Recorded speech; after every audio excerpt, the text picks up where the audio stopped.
చాలా ఎక్స్ట్రాలు మాట్లాడాడు నేను బండి సంజయ్ అనేటోడు తెలివైనోడా తెలివి తక్కువ అర్థం కాదండి.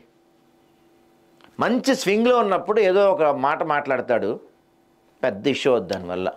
మంచి స్వింగ్లో ఉన్నప్పుడు ఆయన ఎందుకు మాట్లాడతాడో తెలియదు, మరి ఏమై మాట్లాడతాడో తెలియదు, ఫ్రస్ట్రేషన్లో మాట్లాడతాడా, ఆయనకి ఎవరైనా చెప్తారా, ఆయన అట్లా మాట్లాడమని తెలియదు, ఎందుకు మాట్లాడతాడో అర్థం లేకుండా అసద్ధనంగా పిచ్చి పిచ్చి మాటలు మాట్లాడుతూ ఉంటాడు. నిజంగా మొన్న ఏమన్నాడు, మీరు ఇందిరమ్మ ఇళ్ళని పెట్టుకుంటే కేంద్రం నుంచి రూపాయి ఇవ్వం మేము అన్నాడు. మొన్న ఆయన జేబులోంచి అందిస్తున్నాడా లేకపోతే కేంద్ర ప్రభుత్వం ఆయిందా, అది పక్కన పెడదాం. నిన్నేమంటాడు, రేవంత్ రెడ్డి మాట్లాడుతున్నాడు గద్దర్కి అవార్డు ఇవ్వలేదని. గద్దర్కి అవార్డు ఎందుకు ఇస్తాం మేము, అసలు ఎవడు గద్దరు, ఆయన ఏమన్నా జాతి కోసం ఏమైనా చేశాడా, ఎంతోమంది మమ్మల్ని చంపాడు, ఆయన మీద ఎన్నో వారెంట్లు ఉన్నాయి, అలాంటి వాళ్ళకి మేము ఎందుకు పద్మ అవార్డు ఇస్తామని చెప్పి మనం మాట్లాడుతున్నాడు. ఈయన ఏమన్నా బుద్ధి ఉందాయా నీకు బండి సంజయ్? చాలా మంచోడివి, చాలా తెలివైనోడివి, నిన్ను హిందూ సనాతన ధర్మాన్ని కాపాడుతామని నిన్ను మేమందరం ఎప్పటి నుంచో ఎంతో ఇష్టపడుతుంటే ఈ మాటలా నువ్వు మాట్లాడేది? బీజేపీ కాంగ్రెస్ మధ్య గద్దర్ వార్, నక్సల్ భావజాలం ఉన్న గద్దర్కు పద్మ అవార్డు ఎందుకు ఇవ్వాలి? మరి ఆ వీడియో ఇప్పుడు ఎక్కడుందో తర్వాత చూపిస్తాను నీకు. మరి గద్దర్ని ఎందుకయా పోయి నువ్వు హక్ చేసుకున్నావు? బండి సంజయ్ మర్చిపోయావా? నువ్వు గట్టిగా పోయి హక్ చేసుకున్నావు కదా గద్దర్ని, నువ్వు ఆ సంగతి గుర్తులేదా? అప్పుడు నీకు హక్ చేసుకున్నప్పుడు నీకు ఆయన నక్సల్ని గుర్తులేదా? హక్ చేసుకున్నప్పుడు ఆయనకి నక్సలిజం భావన నీకు గుర్తురాలేదా? అప్పుడు పోయి హక్ చేసుకున్నావుగా గట్టిగా, ఇప్పుడు గుర్తొచ్చిందా నీకు? ఆయన చనిపోయిన తర్వాత వందల మంది బీజేపీ కార్యకర్తలు ఆయన పొట్టన పెట్టినారని వ్యాఖ్య, బండి సంజయ్ కామెంట్లపై కాంగ్రెస్ నేతల మండిపాటు, గద్దర్ను ఆలింగనం చేసుకున్నప్పుడు భావజాలం ఏమైంది, బండి సంజయ్ ఏడుపు గద్దర్ పైనో ఈటెలపైనో అర్థమైతలే. నిజంగానే మా వీళ్ళ పార్టీలో ప్రెసిడెంట్ గురించి గొడవ అవుతుంది కదా, దానికోసం కావచ్చు ఇలా గొడవ అంతా. ఆ కామెంట్లు రాష్ట్రపతిని ప్రధాని అవమానించడమే, గద్దర్ను పొగుడుతూ మోదీ రాసిన లేఖను బయటపెట్టిన సామా రామ్మోహన్ రెడ్డి. నక్సల్ భావజాలంతో బీజేపీ కార్యకర్తలను పట్టున పెట్టుకున్న గద్దర్కు పద్మ అవార్డు ఎందుకు ఇవ్వాలి అంటూ కేంద్ర మంత్రి బండి సంజయ్ చేసిన కామెంట్లు తీవ్ర దుమారం రేపుతున్నాయి. ఆ వ్యాఖ్యలపై కాంగ్రెస్ నేతలు మండిపడ్డారు. బీజేపీ భావజాలం ఉన్న వ్యక్తులకే కేంద్ర ప్రభుత్వం అవార్డులు ఇస్తుందన్నట్లుగా బండి సంజయ్ కామెంట్లు ఉన్నాయని, ఇది రాష్ట్రపతిని ప్రధానమంత్రిని అవమానించమని తెలిపారు. తెలంగాణ కోసం అలుపెరకని పోరాటం చేసిన ప్రజాయుద్ధం యొక్క గద్దర్పై చేసిన కామెంట్లను వెంటనే వెనక్కి తీసుకోవాలని డిమాండ్ చేశారు. గద్దర్ చనిపోయినప్పుడు ఆయన పోరాటాన్ని కొనియాడుతూ ప్రధాని మోడీ రాసిన లేఖను కాంగ్రెస్ నేతలు విడుదల చేశారు. దీనిపై బండి సంజయ్ ఏం సమాధానం చెప్తారని అన్నారు.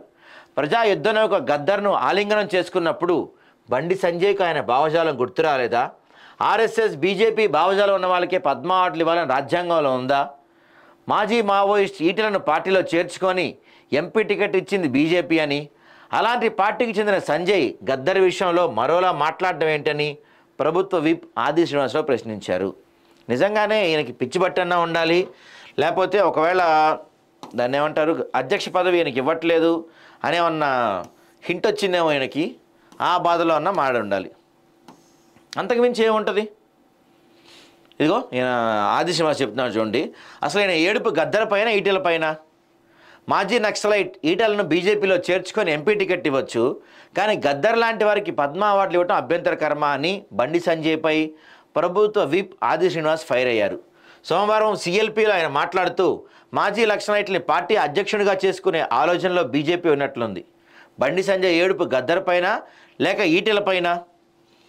గద్దర్ పేరును అడ్డం పెట్టుకొని ఈటెలపై బండి సంజయ్ ప్రతీకారం తీర్చుకునేలా మాట్లాడుతూ కనిపిస్తుంది. గద్దర్ తెలంగాణవాది, తెలంగాణ పాటల గని, తెలంగాణ రాష్ట్ర సాధన కోసం లక్షలాది కిలోమీటర్లు నడిచిన వ్యక్తి అని గద్దర్ని ఆయన గుర్తు చేసుకున్నారు. ఏమయ్యా బండి సంజయ్ నీకు గుర్తుందా? గద్దర్ పాడిన పాటతోనే కదా తెలంగాణ ఉద్యమానికి ఊపొచ్చింది.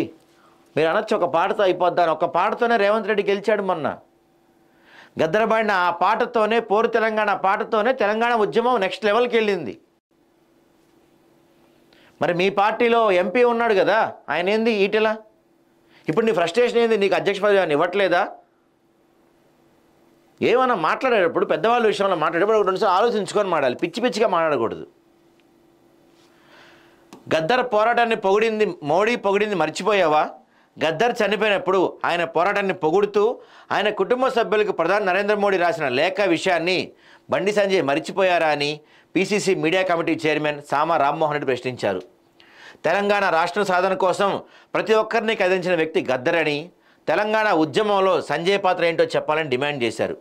గద్దర్ కుటుంబానికి మోదీ రాసిన లేఖను ఆయన విడుదల చేశారు.